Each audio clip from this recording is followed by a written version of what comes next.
12 ستون یہ کتاب جم رون اور کرس وائڈنر نے لکھی۔ اس کتاب کا میں روزانہ ایک چیپٹر پڑھتا ہوں تاکہ معلومات میں اضافہ ہو، اور ہر چیپٹر ایک اہم ستون پیش کرتا ہے جو ہمیں زندگی میں کامیابی کی طرف غور کرنے کی ضرورت پر توجہ کراتا ہے۔ اس کتاب کے اختتام تک آپ کو اندازہ ہو جائے گا کہ ہم نے اپنی زندگی میں کیسے تمام مواقع ضائع کیے، لیکن ابھی بھی دیر نہیں ہوئی ہے۔ کتاب آپ کو اعلیٰ سطح کے بارے میں بتائے گی کہ آپ کو کیا کرنے کی ضرورت ہے، لیکن آپ کو اپنی زندگی میں کچھ ذاتی ہوم ورک کرنا ہوگا، منصوبے بنانے ہوں گے اور اپنے رویے کو تبدیل کرنا ہوگا۔ اس کتاب کا مین میسیج یہ ہے کہ آپ کو سرپرست اپنا چننا ہوگا، انگلش میں کہتے ہیں مینٹر۔ آپ کو ایسی کتابیں پڑھنی ہوں گی جو آپ کو پسند کے میدان میں بڑھنے میں مدد فراہم کرے۔ دوستوں کا ناقص انتخاب آپ کی ترقی کو روک دے گا۔ ستون نمبر 1، آپ کے لیے چیزیں تبدیل ہونے کا واحد طریقہ یہ ہے کہ جب آپ تبدیل ہوں۔ بہت سے لوگ سوچتے ہیں کہ محنت کرنا کامیابی کی کلید ہے، اور یہ ہے، لیکن یہ کامیابی کا صرف پہلا ٹکڑا ہے۔ آپ کو ایک بہتر نوکری حاصل کرنے کے لیے، زیادہ پیسے اور زیادہ مواقع حاصل کرنے کے لیے، جس کے لیے آپ کو اپنے خیالات، اپنے اعمال اور جو کچھ آپ روزانہ کرتے ہیں اسے تبدیل کرنے کی ضرورت ہے۔ ستون نمبر 2، آپ کو اس بات کو یقینی بنانا چاہیے کہ آپ کا باہر آپ کے اندر کی اچھائی کی عکاسی کرے۔ جسم اور روح دونوں مجموعی طور پہ صحت مند ہونے چاہیے۔ ستون نمبر 3، کسی بھی رشتے کو پھلنے پھولنے اور بڑھنے کے لیے کوشش اور تخیل موجود ہونا چاہیے۔ اگر آپ اپنے باغ کا خیال نہیں رکھیں گے، اگر آپ پانی نہیں دیں گے تو باغ اجڑ جائے گا۔ یہی حال ہمارے خاندان، دوستوں اور ساتھیوں کا ہے۔ جس طریقے سے آپ باغ کی دیکھ بھال کرتے ہیں، اسی طریقے سے آپ کو اپنے خاندان، دوستوں اور ساتھیوں کا بھی خیال کرنا ہوگا۔ ستون نمبر 4، مقصد ہونے چاہیے۔ جب آپ مقصد حاصل کریں گے، اس مقصد حاصل کرنے کے لیے آپ جو بنتے ہیں اس پورے پروسیس میں، وہ اہم ہے۔ آپ اپنے مقصد کو حاصل کرنے کے لیے ایک منصوبہ تیار کریں، ایسے اہداف کا تعین کریں جن کو آپ مختلف طریقے سے حاصل کر سکتے ہیں۔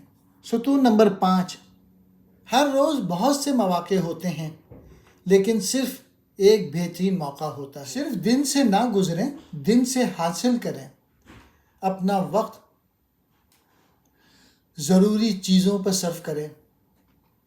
ہمیں اپنی زندگی کا خود ڈیزائن کرنا ہوتا ہے۔ ستون نمبر 6، آسان بھیڑ میں شامل نہ ہوں۔ آپ آگے نہیں بڑھیں گے۔ وہاں جائیں جہاں کارکردگی دکھانے کی توقعات اور مطالبات زیادہ ہوں۔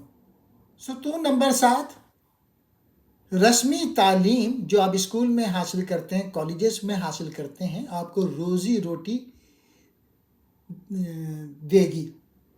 جو تعلیم آپ خود حاصل کرتے ہیں وہ آپ کو خوش قسمت بناتی ہے۔ خود تعلیم وہ ہے جو آپ اپنے آپ کو خود سکھاتے ہیں۔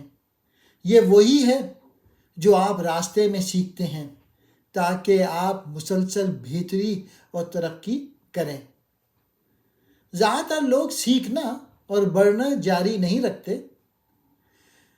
آپ اپنے آپ کو مسلسل سیکھنے پر توجہ مرکوز رکھیں۔ سیکھنا دولت کی شروعات ہے، سیکھنا صحت کا آغاز ہے، سیکھنا روحانیت کا آغاز ہے۔ تلاش اور سیکھنا وہ جگہ ہے جہاں سے معجزاتی عمل شروع ہوتا ہے۔ زندگی کا بیشتر حصہ آپ کی رسمی تعلیمات کے بعد شروع ہوتا ہے۔